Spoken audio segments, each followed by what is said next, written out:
So tonight, as Bret just said, all eyes on Charlotte, North Carolina this evening. The president is about to speak on a day, well, full, really, of October surprises. We've got 11 days to go until the midterm elections. The president will likely address what we learned today, perhaps, in some way. We're going to be watching for that, of the ghoulish plans of this man, a suspected serial bomber targeting Trump critics across the country. A 56-year-old man from Florida who recently lived in a van covered in pro-Trump stickers, was described by his former employer as a, quote, fitness-obsessed male stripper, quote, with a steroid problem. So a lot to unpack there. Great work by U.S. law enforcement put this pipe bomb plots to an end. Thankfully, nobody was injured or killed, although they do warn that he may have mailed more bombs before the arrest, so they are still investigating, obviously, and on top of that. And the president's critics were quick to place blame before the suspect was even named. I will challenge you to find a clip where there are Democrats with a platform like Donald Trump who is speaking like that. You will not find one. Everybody should stop pretending that Trump doesn't really know what he's doing. That when he says these things, he knows exactly what he's trying to encourage. I think that it's incumbent upon the Republicans in this country to start to speak out. They stayed silent, and they are the perpetrators also. All right, so we're going to get reaction on that from Karl Rove and Richard Fowler in a moment. But first, the latest from Fox News chief correspondent Jonathan Hunt, as we know it tonight. Hi, Jonathan. Good evening, Martha. It's been a day of fast-moving events, and it's coming to a close tonight with a 56-year-old man in custody and charged with 5 federal crimes, including transportation of explosives and threats against former presidents. That man is 56-year-old Cesar Sayoc, a registered Republican living in Aventura, Florida, near the postal facility from which many of the packages were mailed. He was tracked this morning to Plantation, Florida, after investigators lifted a fingerprint from one of the packages and were able to match it to Sayoc's. Now, his fingerprints were on file because of an extensive criminal history that included a bomb threat. That came in 2002 when he called Florida Power and Light threatening to blow up the electric utility and saying it would be, quote, worse than September 11. His record extends back to the early 90s and includes theft, drugs charges, and traffic infractions.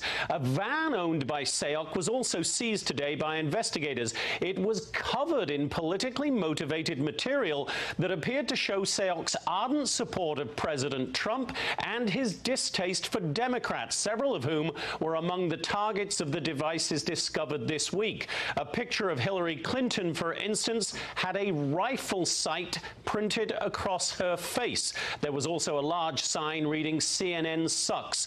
Sayoc also attacked Democrats and their supporters on Twitter and Facebook, but none of his social media accounts or previous convictions had brought him to the attention of the Secret Service. That all changed this week with the discovery of the suspicious packages that the FBI director Christopher Wray today described as improvised explosive devices, not hoaxes.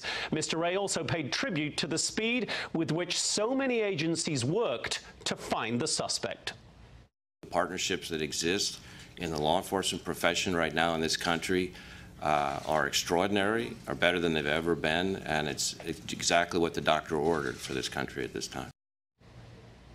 And those same law enforcement officers are likely to remain on high alert for several days, Martha, given that further devices were found just today. Cesar Sayoc is scheduled to make his first court appearance in Florida 2 p.m. Monday. Yeah, Martha? Everybody's going to be watching closely and hoping that there are no more, and hopefully they're discovered quickly. Jonathan, thank you so much. So here now with more tonight, Karl Rove, former Deputy Chief of Staff to President George W. Bush and a Fox News contributor here in New York tonight. Karl, good to see you. Thanks for being here tonight. Yeah. I mean, I think the headline here really is that incredible work by law enforcement, how quickly they found this guy. I think everybody, feels really good about everything that they did today. The political side of it, not so pretty, as usual. What's your reaction when you see how, some folks are jumping on the obvious, which would be to, draw the line between President Trump and this crazy guy? Let's try a thought experiment. What would be the reaction of some of those same figures if, in the aftermath of the assault on the Republican congressional baseball team, Remember, that guy shows up, Bernie Sanders supporter, shows up with several weapons and lots of ammunition and carrying around a list of, Republicans that he wants to kill. And only the coincidence that Steve Scalise, a member of the leadership, was at the practice and was accompanied by a security detail, kept us from having a potential massacre of a number of members of Congress. What would have happened in the aftermath of that if somebody popped up, a prominent leader in America, and said the Democrats had better apologize and explain because they're responsible for provoking this insane lunatic to undertake this violent act? There would be hell to pay, and rightly so. That was the act of a disturbed individual. This appears to be the act of a disturbed individual. They have political consequences that ought to cause all of us to be restrained in our finger pointed and restrained in our language and focused on what can we do to lower the temperature and unify the country. Yeah, both things can absolutely be true. This is a crazy person who was probably a crazy, probably had issues. I'm going to guess. I don't know at this point, long before President Trump ever joined the political scene. However, there were a lot of questions today to the president about his rhetoric and whether or not he should change it. Here's what the president said.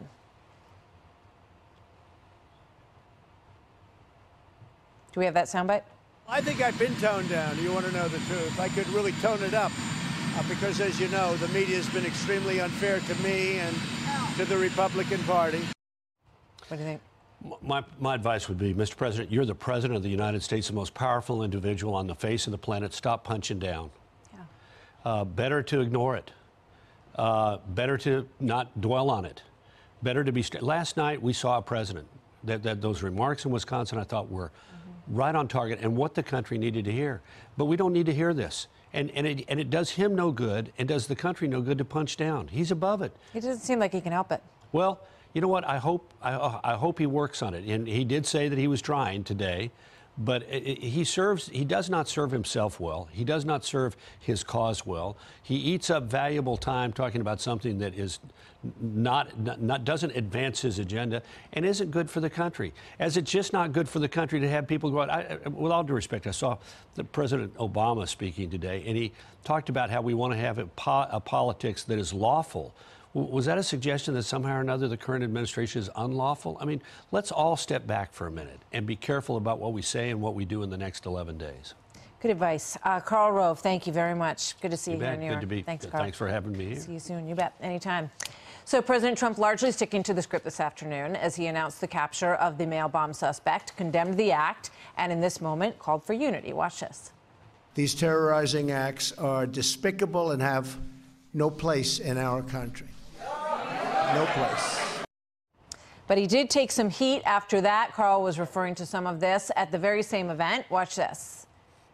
We get these poll numbers, and a lot of them are fake polls. I call them fake polls. And I can do the greatest thing for our country, and on the networks and on different things, it will show bad. They will take it back because fake news. There were some people saying, CNN sucks and using all of that language in there.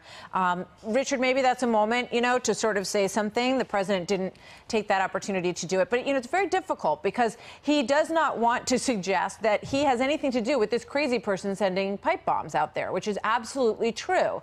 But at the same time, perhaps it's a moment to, try to settle things down just in general in the temperature, which separate and apart from the pipe bomber is an issue. Right. I mean, I think the temperature's at an all-time high, and separate and apart from this domestic terrorist that we see here, and I'm happy that our law enforcement caught him and caught him early.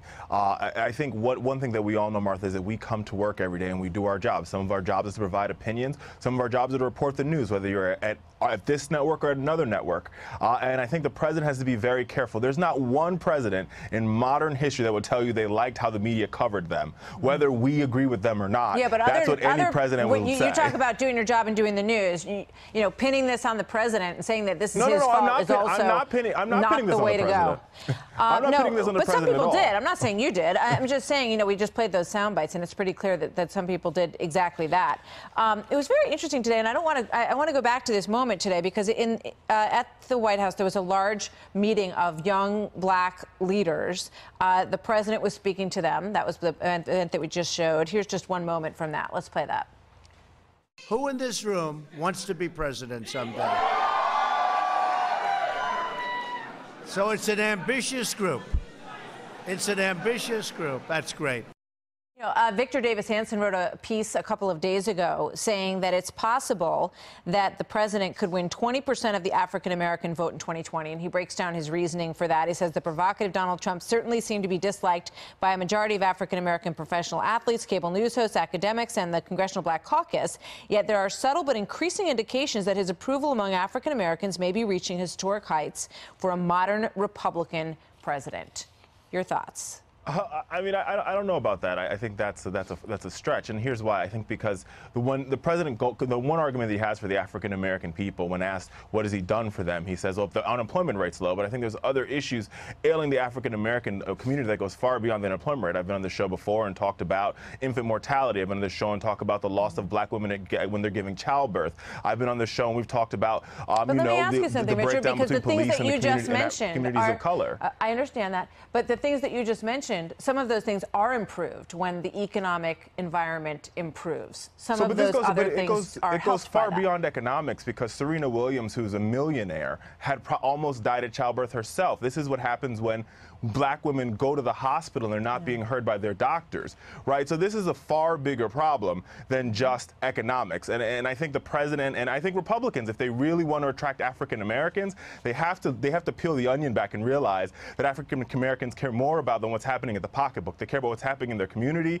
They care what's happening to their public schools. We're not a monolithic group of people, just like any other group. But that's the point, I guess, in a way. You know, when you look at this room packed with these young individuals who are very enthusiastic about the president's policies, and obviously that's why they're there. They're supporters of the president, just like any other group of Americans are.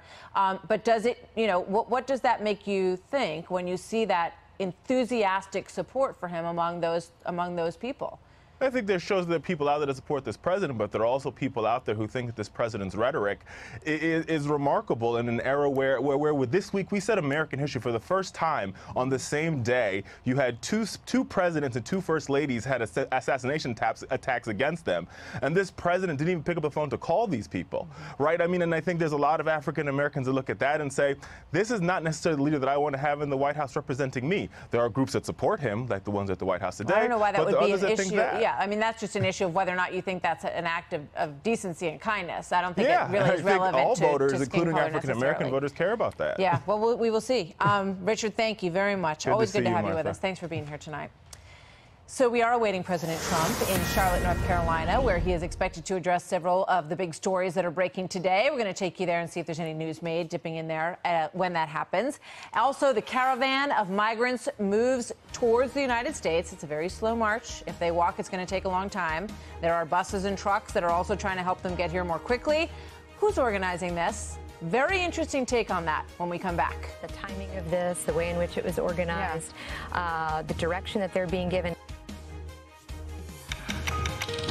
As hundreds of migrants continue to make their way through Mexico towards the U.S. border, growing questions about who's really driving this force through Mexico right now, and if the victims of this human tragedy are being used for political purposes by others. This is a huge question that everyone wants answered. Joining me now, Brian Dean Wright, a former CIA operations officer who has a lot of familiarity with this part of the world. Brian, good to see you tonight. Pleasure. So you say that the organizers of this caravan have a very specific political goal that is aimed really at two people. That's correct. Who are they? President Trump and President Hernandez of Honduras. All right, so most of us look at this caravan and think to ourselves, we feel horrible for these folks who are struggling. They're trying to find economic prosperity, escape violence. But the people who have organized this are not really particularly interested in that. They're interested in embarrassing Trump because they saw what happened last spring when that first wave came across the border, lots of chaos. They think that they can do it again. They can embarrass the president once more just before the midterm elections and punish him, electorally speaking, in front of the American people. That's the first piece. The second is President Hernandez. So we have to understand that Honduras is a mess politically. And so there are a lot of fights happening between the right and the left down there, just as here. And so this has been organized by his opponents, his leftist opponents, who belong to the previous Honduran president. And they are working then together, these immigration activists who want to embarrass Trump and also embarrass the president of Honduras. So it shows the instability in Honduras. It helps elevate this opposition that's, living outside outside the bubble right now, but would like very much to get back in power in Honduras. Exactly. And it just shows the world, this guy's running things, but he's doing a lousy job. Precisely. And you say that it won't stop, that they will keep coming and coming in these caravans. So the organization that's putting this together, the People Without Borders, their whole goal is to first create Mexico as not just a sanctuary city, but a sanctuary country, and then to move all the folks from Central America into the United States for these economic opportunities. So this will not end with this caravan. We already know that there's another one forming. This will only continue in the weeks and the months to come, in fact, in the years to come, unless we send a very clear signal that the border is closed, not to people who follow the rules, but to those who break it. And so that's what we need to push and insist as a country, that no one comes in uninvited and no one comes in unvetted. Well, let me ask you this, because, we were on the border this week, and, some of the feedback was, this isn't really a big deal. The numbers of people crossing the borders has stopped. I mean, not stopped, but it's declined. It's not rising, it's declining. And this is a relatively small group of people when you look at the numbers of illegal immigrants who are here. What would you say to that? I would say we have about 1,500 people coming across our border every day. That's not just a couple. That's not just a few hundred. You expand that across a year, that's a heck of a lot. More importantly, I think that if you demonstrate that the border is to be taken advantage of, what's that number likely to do? Yeah. You are incentivizing people to take advantage of a broken system.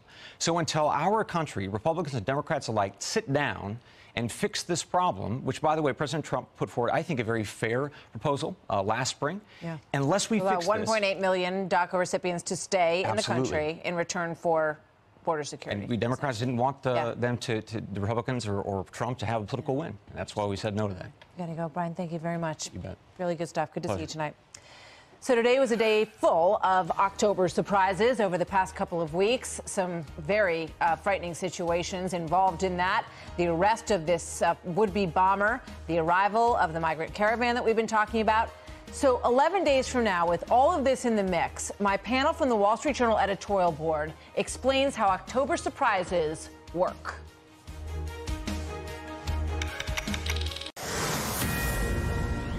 Political violence must never, ever be allowed in America, and I will do everything in my power to stop it. In recent days, we've had a broader conversation about the tone and civility of our national dialogue. Everyone will benefit if we can end the politics of personal destruction. We must unify as a nation in peace, love, and in harmony. The media has a major role to play, whether they want to or not. Well, we've seen that back and forth before, right? Some boos from the crowd when the president is suggesting that the media could also go part of the way in toning things down here in the United States. So joining me now from the Wall Street Journal editorial board, Daniel Henninger, Bill McGurn, and Mary O'Grady. It appears to be, we've got several October surprises going here. Your reaction first, Bill, to the president there. Did he accomplish anything with that at this point? Well, he said the right thing. Yeah. But the act is what matters, not just the words. Look, I think he's been unfairly criticized, or I'll put it this way, I think other people have been just as guilty, if not worse. But he is the president, and he sets a lot of the tone. So I hope that he follows his own advice. Mary? Yeah, I mean, I think that part of what's going on here is that people on both sides are looking at this, and it's looking more and more childish every day. I mean, it's kind of like, you started it. No, you started it. It's ridiculous, and I think people are inclined to tune out. Yeah, I agree with Mary. I mean, these mailed bombs were a significant public threat. I mean, people were aghast that these were being sent to anyone. And the speed with which the dialogue instantly degenerated into this hyper-partisanship, with a joint statement by Nancy Pelosi and Chuck Schumer criticizing the president cracks back. I think Mary's right. People are disgusted at this point, and President Trump is right to try to, someone has to step up. He's the president of the United States. I don't think the Democrats are going to do it because they're locked into using anti-Trumpism as a kind of a voter turnout thing. But I think the president should start doing it, and he would get credit for it if he did. Yeah, it does feel, just from a political perspective, like one of those moments, if he could sincerely, and he, as you say, Bill, he was going in the right direction there, to try to be presidential and take that tone, but President Trump is President Trump. He's a very unique individual, and he is not going to change his stripes. I think his supporters don't want him to change his stripes, but whether or not he could perhaps take this moment and, in a purely crass political way, could he use this to his benefit in this midterm cycle, do you think? I don't know if he can use it to his benefit, but let's go back. Remember, President Obama gave a speech in Tucson after Gabby Giffords was shot, and a lot of people were intimating that it was Republicans' fault, this lack of civility. And President Obama gave a great speech saying that's not true. I mean, there are reasons to be civil, but that's not true. I agree with Mary. I think normal people are disgusted by this. Also, normal people are not provoked by political rhetoric. One of the things I would like to see, if we want less violence, is to punish more of the violent. Think of all the protests and the protesters who never get punished. They show up in black masks, or they burn a university building and no one gets expelled, no one gets punished. I think we should distinguish between rhetoric and behavior, and we let a lot of people with bad behavior slide. Interesting. I think one problem for the president, though, is that from the beginning, when he came down that escalator, he was very aggressive. I mean, remember how he was in the primaries? Remember how he treated his rivals? And so it'll take more than one speech like this to, get people convinced that he is the one who's extending the olive branch and asking for it. I mean, I have no idea if that, if that would ever happen. I mean, as I said, I think he is who he is, and I think that's why a lot of people really like him. You wrote a piece on October surprises, and you were talking about the caravan. Yeah. How much do these things matter, just quickly from each of you, when people go into the voting booth? The caravan, the pipe bomb, all these sort of Access Hollywood, which happened right before the Brett Kavanaugh confirmation. Yeah. Really good question, Martha. I think the answer is we don't know. The poor American voters being asked to process so many huge, monumental events 2 months before the election, it is impossible to predict what they're going to do. I think that's one of the magic of democracy, is that people will sort all this out and make a decision. Yeah. I have a feeling that the caravan is actually going to backfire on the Democrats. I think they thought that, with the children being separated at the border, this was a good issue. I don't think it's going to work that way. Thank you, guys. Great to see you all. So coming up next, friends of Chuck Schumer make a last-ditch effort to secure a Senate seat that was supposed to be a pretty sure thing. Chris Darwalt on the surprising developments underway in New Jersey and also in West Virginia when we come back. That music means that we are now 10 days and counting until the midterm elections. Can you believe it? It's all coming down to the wire here, but not where many expected. Democrats now being caught a little bit off guard in New Jersey, of all places. 2 states, actually, where they had hoped to hold their Senate seats, West Virginia and New Jersey, are now looking interesting, to say the least, which they usually aren't. In New Jersey, Chuck Schumer's PAC appears to be dumping another $3 million in a last-ditch effort to support Senator Bob Menendez against his challenger, Republican Bob Hugin. And that's on top of the $3 million that they just threw in, I think, about a week or so ago. In West Virginia, depending on which polls you trust, could be anybody's race there between popular Democrat Joe Manchin and his Republican challenger, Patrick Morrisey. Here now to help us get updated on exactly how close these races are, Chris Darwalt, Fox News politics editor. Good to see you, sir. Howdy, ma'am. Happy Friday. So happy Friday to you. So let's talk about New Jersey, my home state, where really you don't usually even see political ads on TV because everybody sort of knows how it's going to go. But that's not the case this time. Tell us what's going on there. Well, look, can you imagine how upset Democrats are that they're having to spend all of this money on what should be a safe seat? Bob Menendez's decision to seek re-election, despite his indictment. Now, look, he ends up with a hung jury, and prosecutors say that they're not going to carry the case forward, but it has put a terrible stink over it, and it has developed enormous ill will among the Democratic Party in New Jersey that they're having to do all of this for this guy. Now, look, he's still favored to win. Make no mistake about that. The tightening of the polls is unmistakable, but we remember the lean of the state. We remember the vibe of the year. So he's still favored to win. But now they got to sweat it, and they have to take money away from other races where it might be better spent and spend it on saving a seat that they shouldn't have to be trying to save. Yeah, I mean, as you said, those cases, he was not convicted on those charges, obviously. He's still in the Senate and he's running. He did have ethics charges. He was sanctioned. What's the word? Censured by the ethics committee for exactly the same charges that he was up against. So maybe some of that is hanging around, as you say, has put a stink on some of that race. West Virginia is where we started this whole thing. It's where you started, really. I mean, from the very beginning. That's from the very beginning. We did the debate in West Virginia during the primary race, which was quite interesting. And Patrick Morrisey emerged the winner on the Republican side there. Very Republican state, but still maybe more interesting than people thought, Chris. Look, Joe Manchin is, again, favored to win. Democrat is favored to hold here. He's enormously popular. He's a former governor. He's been elected statewide many, many, many times. He's been in state politics in some form or another since the late 1980s. This is a guy that people know and generally like in West Virginia. But Morrisey, and really everybody ought to remember this. When you start out and you have an election and nobody has ever heard of candidate X, so do you like popular former governor Y, or do you like candidate X who you've never heard of and don't even know what party he's in? Well, guess what? X is going to trail by more than he should. As we get closer to the end and everybody knows which team everybody's playing for, these numbers tighten up, and it creates maybe not enough to get over the finish line, but it creates that tightening. Especially in a place where President Trump won by a bigger stretch than anywhere else in the country. Quick quote from Politico with regard to the Florida race, Chris, and I want to get a quick thought from you on this. Trump aides have been in contact with top Florida Republicans on a near daily basis, and people close to the president concede that they are worried. Trump fears Florida wipeout was the title of this story. What say you? They have not been having a good run in Florida in either the Senate or gubernatorial race.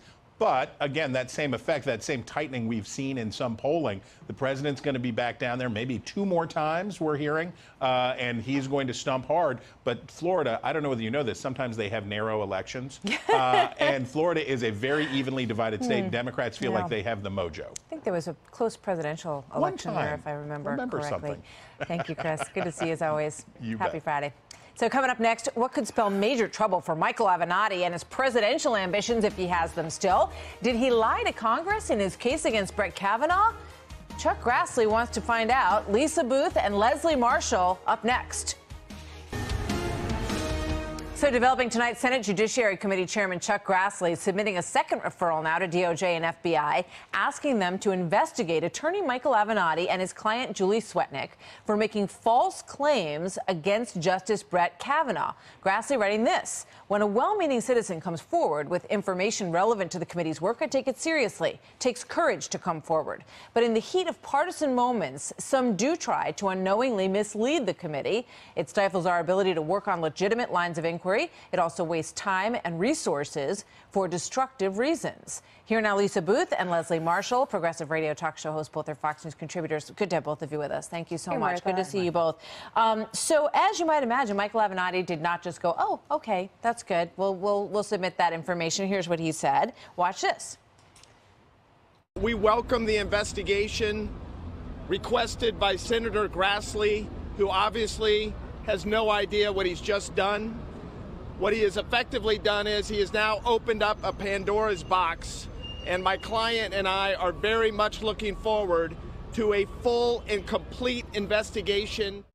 So he tweeted something about it being Christmas, Leslie, like he thinks this is a great thing for him and his client. What do you think? Well, I don't think it's a good thing for him and his client, quite frankly, but I also don't think it's a good thing for the American people. When you look just in this 24-hour news cycle, what we're dealing with, I mean, pipe bombs and, we've just gotten out of an arms treaty. And this is, I don't feel, left or right, what the people that voted for these congressional members to do for us and to use the money and the time. The other thing is I think it's going to be difficult to prove, because if, in fact, hypothetically, he said to her as a client, look, I want you to polish this up a little, say this, do that. It's not going to be in writing. She's not going to say he did that. And it is possible that she came to him and said, listen, this is what happened to me. He took her as a client and go, aha, I got him. And then, he's stuck in a sense. I mean, he takes her word for it. And That's his position as an attorney to represent. No, I hear what you're saying. I wonder, Lisa, when you look at this, whether or not Chairman Grassley is anticipating a perhaps, change in Congress, that maybe Democrats are in charge in the House, that you get a lot of new investigations going, and perhaps he wants to kind of open this line of investigation.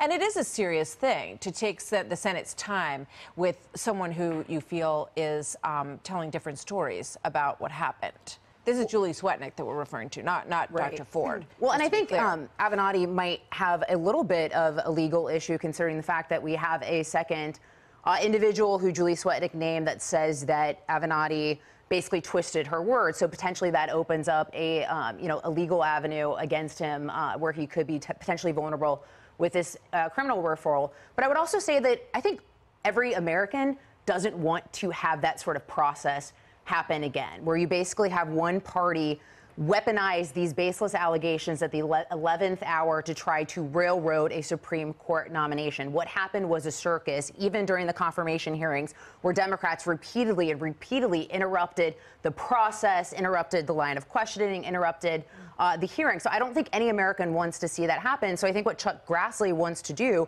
is to ensure that that process doesn't happen again. And we already had, there was a guy who completely made up a story about something that happened in Rhode Island on a boat, then recanted on Twitter. So you also want to make sure that we aren't having people that are just throwing out baseless and false allegations. It was such a crazy moment. I mean, we've experienced a lot of crazy moments, but you look back at that and all the stuff that was coming out. And Leslie, there's also a suggestion that NBC didn't do its due diligence because this other woman who was supposed to back up Julie Swetnick's story also had, went back and forth with the producers at NBC and, saying, yes, this is what happened. No, I never saw him do anything like that, actually. And then the affidavit comes out after the back and forth. So it raises questions about whether or not they shouldn't have disclosed that this other backup witness for Swetnick was also falling apart. I think NBC certainly should have disclosed it. I think that they have a responsibility, not just as a journalist, as an integrity there. I think there's a moral responsibility. When you talk about the Senate, it is tantamount to perjury. I mean, this you could serve jail time. Nobody's going to serve jail time. So what do we get out of this at the end of the day? Let me tell you, here are two problems. One, that other woman that we're talking about, she signed an affidavit claiming things that she now says she didn't believe. She said that she skimmed over. You can't skim over a legal affidavit that you're presenting to the Senate and sign it. So she could be, this could hurt her in the long run if we continue down this road. And then wait. And then further to that, if we are looking at opening investigations and we are looking at who was telling the truth or who was lying, and we get into text messages and every T crossed and every I dotted, it's going to come up again that Judge Kavanaugh had some things that were questionable with regard to a timeline as to Ms. Ramirez's accusation and also the amount that he drank. But what is important here is I think the NBC issue is more nefarious than that, because you also have Jane Meyer, who is part of the New Yorker, who ran the story about Deborah Ramirez that not a single person could corroborate, who said that her and Ronan Farrow did it because they wanted to establish a pattern of behavior, which is important in the Me Too movement. You know what? The bottom line is that these things are important. These accusations are incredibly serious, and you do want to push back on this in journalism and in the Senate, and make sure that there's a message sent. Do not come forward unless you have all of your T's crossed and your I's dotted in these situations. Thanks, ladies. Well, Avenatti might be sticking around. He might be running for president. So that's going to be a story that keeps Actually, I hope he is. I hope not. Coming up next, the incredible story of a real-life army. Every day, tens of thousands of heroes fight for our freedom around the world, and they're separated from their family and friends for months, sometimes even years. A new film out today tackles some of those difficult issues through the lens of an Army chaplain, Major Darren Turner, who I sat down with earlier this week. His marriage was torn apart by war, brought back together by faith, and is now the inspiration for the new movie, Indivisible. Here's a sneak peek. Divorce is filed in the last 3 months. But soldiers losing families and having nothing to go home to is not the stabilizing force we need around here. Really? Just let me mess with other people's lives, just part of your job description or something. I mean, kinda. Okay, well, my marriage is none of your business. You don't know anything about me or my family. Hey, who's gonna take this one? They hit us with 2 RPGs, sir. Get her down! Couldn't save her, chaplain. So I guess do whatever it is you do. I just feel like there's something more that's happening between us. It's not between you two. It's between you two and that war. Oh, we got two on the rooftop. Get us out of here. Take them out. I trusted in God to protect those men, and he did. No, you trusted in God to do what you thought he ought to do. I want to know why. I want to know why you somehow have it in you to show up for those men when you refuse to do it for your own wife and kids. Because those men need me. I need you. Joining me now, the focus of the film, Army Chaplain Major Darren Turner and his wife, Heather. Welcome to both of you. Good to have you here. Thank you. I'm just curious, you know, you are still an active chaplain. What's it like to watch your marriage portrayed like that on film? Heather, you first. It's surreal. It's definitely unexpected, but it's great to see. I feel like they did a great job casting and telling the story. Is that moment truthful for you in the kitchen? Absolutely, yes. Tell me about that. Well, I think it's true for me, myself, as well as many military wives and just probably families in general. So, Darren, you decided to serve as a chaplain. You went to Iraq. How did that experience, and you get a sense of it from the trailer, but it was obviously transformative to see all of that pain, the emotional pain, and then the physical, the death, everything that went with it. Yeah, it was traumatic, not only for me, but for a lot of people that were on this deployment. Losing soldiers is never easy, and we lost a lot that deployment, and Heather was there to be with the families back home as well. So it was difficult not only on the battlefield, but on the home front as well. So when he came home, how did you deal with what he was going through? Because obviously, you know, you think it's going to be so joyous, right? He's coming home, but he comes home with all this baggage. Yeah.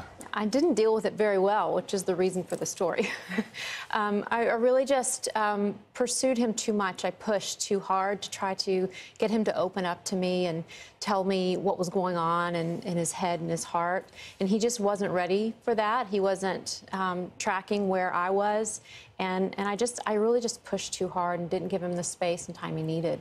You know, we hear these similar stories from a lot of people who deploy or people who have been, you know, embedded with some of the intelligence agencies, all of it. It's such a different world. It's hard to convey it to the person that you love the most. Tell me about that. Yeah, so Indivisible does a great job about showing not only what we go through when we deploy, but it equally shows what the families go through. And I came home, I didn't fully respect what Heather had done with our 3 children and the spouses at Fort Stewart at the time, and just living life. I felt like some way that my experience might have been more significant, but what I didn't know at the time, but now fully understand, is her year was just as important as my year. You say you got home, you bought yourself a motorcycle, you bought yourself a Jeep. You were looking for ways to get out of the house and be with the guys. Absolutely. Right? And recreate that feeling. I didn't have to explain myself to my guys. Yeah. And so a family wants to know what you went through, but I was so tired and angry and frustrated, I would prefer to be with the guys that I had deployed with, because we understood one another, and I didn't feel like my family could understand me. So how do you guys help other strained military marriages deal with what you dealt with? We encourage them to have hard conversations with one another, to check in to their marriage and their family. I checked out for a little while, and it almost cost us our marriage. It requires more courage to have a conversation with your spouse, with your kids, with your family, your parents, your brothers, sisters, neighbors, than it does to ride a motorcycle and buy a Jeep. You wanted a divorce. Absolutely. Yeah, I just couldn't take it anymore. It was my way out of pain and heartache and the fear of that never going away and never getting better.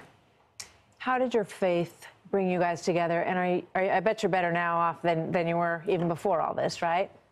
Yeah, as a Christian, a believer, it was everything. Without that, I would have continued to walk down that road. And really, it was because of my faith that I made the decision just to stick it out, and not just for the sake of doing the right thing, but because I knew that if God was for us, then who could be against us?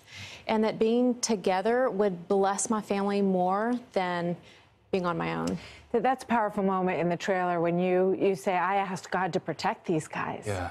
How did you reconcile that when you ask God, you pray for the men that you're out there with and women, and he doesn't come through? Yeah, that's a great question. It's hard. There aren't easy answers.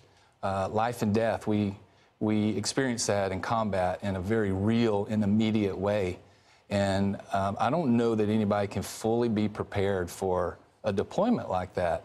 I had gone through training in school, and I thought I was prepared, but the reality slapped me in the face, and I struggled. Not only did my own guys struggle, but I was struggling, and I had to come to terms with that.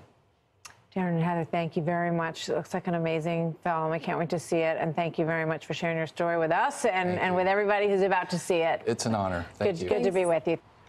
You're good people. All right, that is our story for this Friday night. We'll see you back here on Monday night at 7 o'clock. Have a great weekend, everybody. Tucker Carlson's coming up next.